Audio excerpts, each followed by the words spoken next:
I'd like to thank our sponsor for this video, which is TrueFire. Is this you?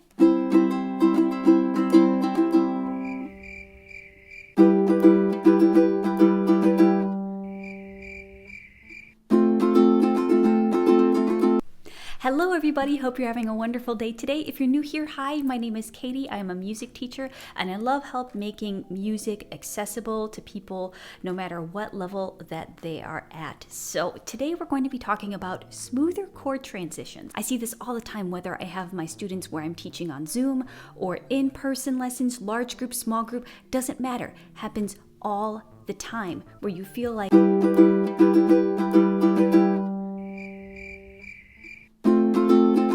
man, my chord transitions, there's just not enough time to get to where I need to go in order to make this sound smooth. There's a practical tip that one of my former students once actually told me.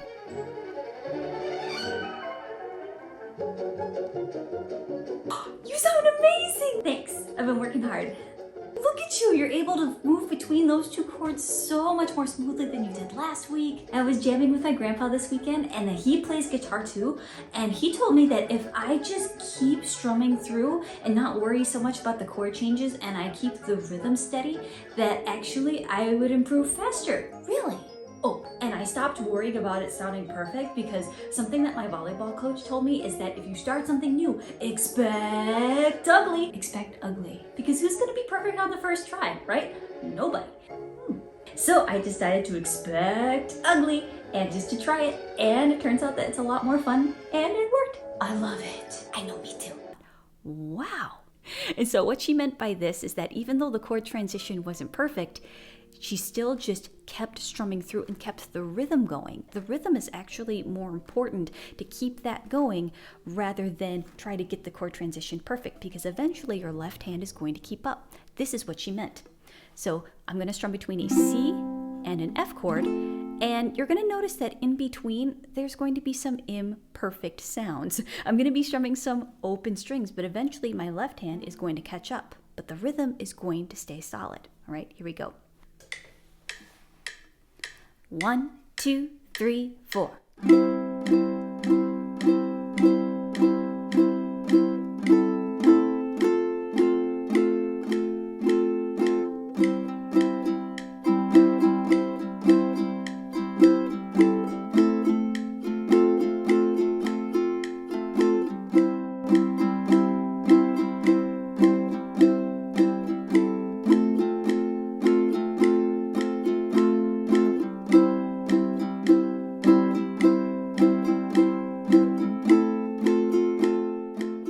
Probably heard some open strings, some sour notes, but eventually my left hand got to where it needed to go. When you're learning, sometimes it's more important to have the rhythm down than to have the chords sounding perfect. You know what I mean? If you're strumming and you're singing along, more people are going to notice this.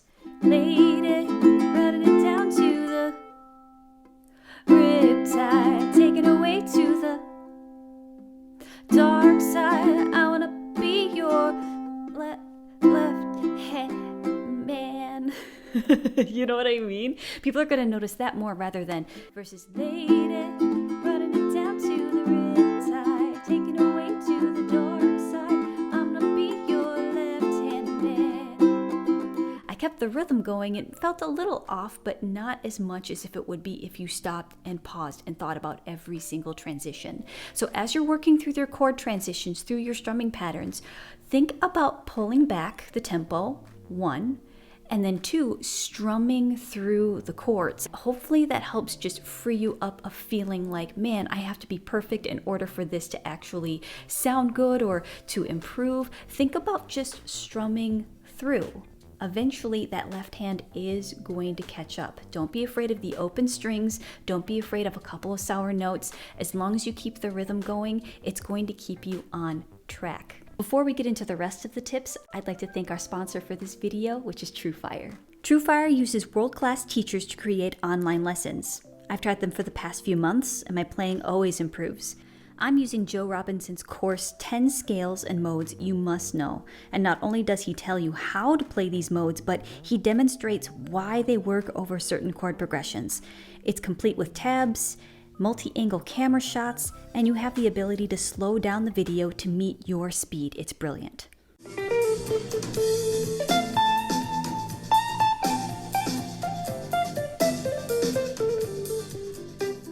Get 35% off TrueFire courses using the promo code OneMusic35, which is linked in the description box below and a pinned comment.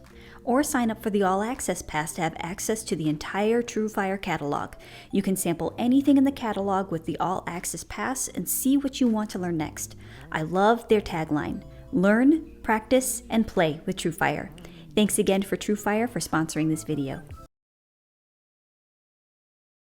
Now, the concept of keeping the rhythm going or keeping that strumming hand going can really help between tricky chord transitions. So for example, if I have a C to an E minor, I want you to listen to the open space as I'm strumming. Listen for it.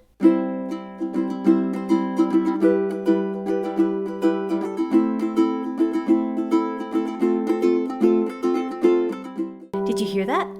Okay, I'm going to slow it down. All right, now you can hear it.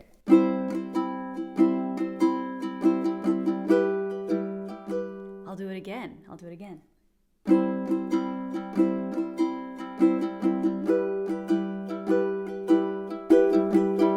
It's pretty subtle, isn't it? You're not really able to hear it unless you're really looking for it.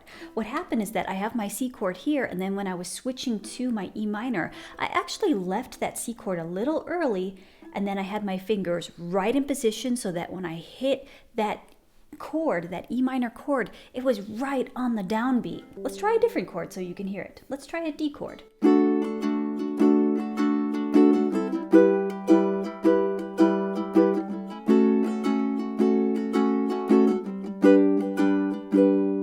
So you could hear there was some open space in there. I was leaving the previous chord just a little bit early so that the next chord, or the one that was a bit tricky, I was right there on count 1. And it kept going, and most of the time people don't notice that there's some empty space unless you're really looking for it. Works really well for bar chords.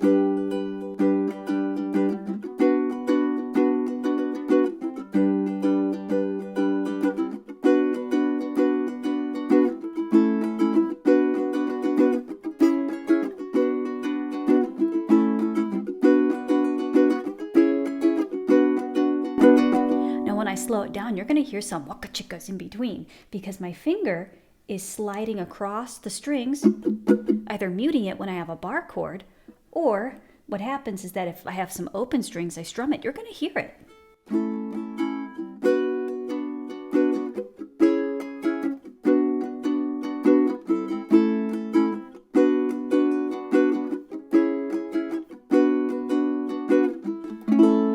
Even though there was some space in between the chords, I made sure that I had the chord that I wanted right on the downbeat.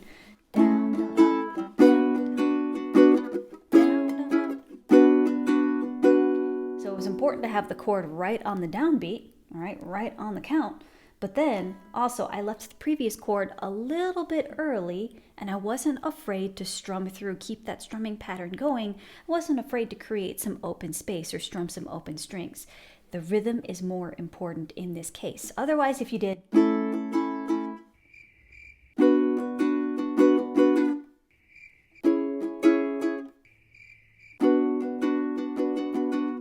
you would have noticed. All right, let me know if you have any other questions or if you have something that you're struggling with. I would love to make a video about that. Okay, thank you so much. I hope you have a wonderful day, and I'll see you soon. Bye.